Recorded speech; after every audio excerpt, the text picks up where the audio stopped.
গ্যাসের চুলা ঠিক করাবেন নাকি? গ্যাসের চুলা। গ্যাসটাতে না প্রচুর কালি বেরোচ্ছে। ইস, গ্যাসটাকে সার্ভিসিং করাতে হবে। গ্যাস রিপেয়ারিং করাবেন নাকি? Gas repairing. এই মনে হয় গ্যাস সার্ভিসিং এর লোক এসেছে। গ্যাস চুলা সার্ভিসিং, গ্যাস চুলা। ও দাদা, একটু এদিকে আসেন। ও হ্যাঁ বৌদি, আসছি, দাঁড়াও। হ্যাঁ বৌদি বলেন। আমার গ্যাসটাতে না খুব কালি উঠছে, আপনি কি ঠিক করে দিতে পারবেন? হ্যাঁ হ্যাঁ চলেন, আমি করে দিচ্ছি এখন সার্ভিসিং। আচ্ছা চলেন, আমার ঘরটা ভিতরে আছে। এই ঘরটা নাকি বৌদি? হ্যাঁ, এই ঘরটাই। আচ্ছা আসেন বৌদি, তাহলে গ্যাস চুলাটা একটু বাইরে নিয়ে আসুন, আমি এখানে বসে ঠিক করে দিচ্ছি, ঠিক আছে? দাদা, গ্যাসটা তো আমি খুলে আনতে পারবো না, আর বাড়িতেও কেউ নেই। আপনি চলে আসুন, আপনি এসে খুলে নেন। ওহো, আচ্ছা ঠিক আছে, তাহলে আমি যাচ্ছি ভিতরে। আচ্ছা, আপনাকে এখানে তো আগে কখনো দেখিনি, নতুন এখানে? আসল কথা বৌদি, আমি তো এখানে থাকি না, আমি আজকে এখানে নতুন। ওই আপনার বাড়িতে আজকে প্রথম কাজ করতে আসলাম। ও আচ্ছা, ঠিক আছে, আসুন।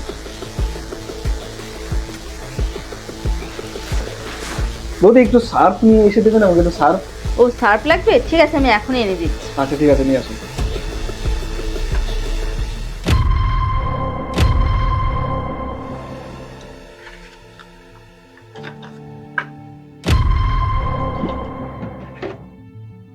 এই যে দাদা, নেন। বলছিলাম যে বৌদি, বাড়িঘর ফাঁকা ফাঁকা লাগছে, বাড়িতে কি কেউ নেই নাকি? এই সময় কেউ বাড়ি থাকে? সবাই সবার কাজে ব্যস্ত। তার মানে আপনি এখন একা আছেন? আচ্ছা, আপনি আপনার কাজ করুন, আপনি এত প্রশ্ন করছেন কেন? ঠিক আছে, আমি কাজ করছি।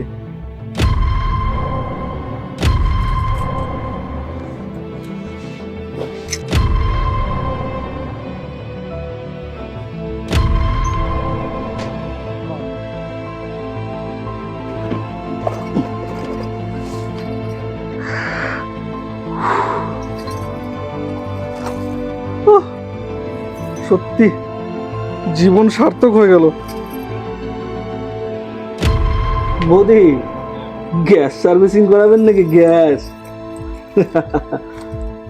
পাগল মেয়ে ছেলে কোথাকার। তো বন্ধুরা, এখন এখানে যে ঘটনাটা ঘটলো সেই ঘটনা থেকে কিন্তু আপনারা সতর্ক হয়ে যান। এরকমই কিন্তু অনেক লোক আশেপাশে ঘুরে বেড়াচ্ছে, তারা সুযোগ নিয়ে বেড়াচ্ছে, যখনই আপনার বাড়ি ফাঁকা থাকবে আপনার বাড়িতে ঢুকে আপনার ঘর থেকে জিনিসপত্র চুরি করে নিয়ে যাবে, বা আপনার সাথে একটা বাজে কাজও করতে পারে। যে জিনিসটা আজকে আমি আমার ভিডিওর মাধ্যমে আপনাদের বোঝাতে পারলাম।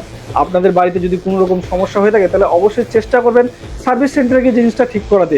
এরকম অচেনা ব্যক্তিকে কোনো সময় ঘরের ভিতরে ঢুকতে দিবেন না কিন্তু, তাহলে কিন্তু আপনাদের সাথেও এত বড় একটা ঘটনা ঘটে যেতে পারে। যে জিনিসটা আজকে আমি আমার ভিডিওর মাধ্যমে আপনাদের বোঝালাম।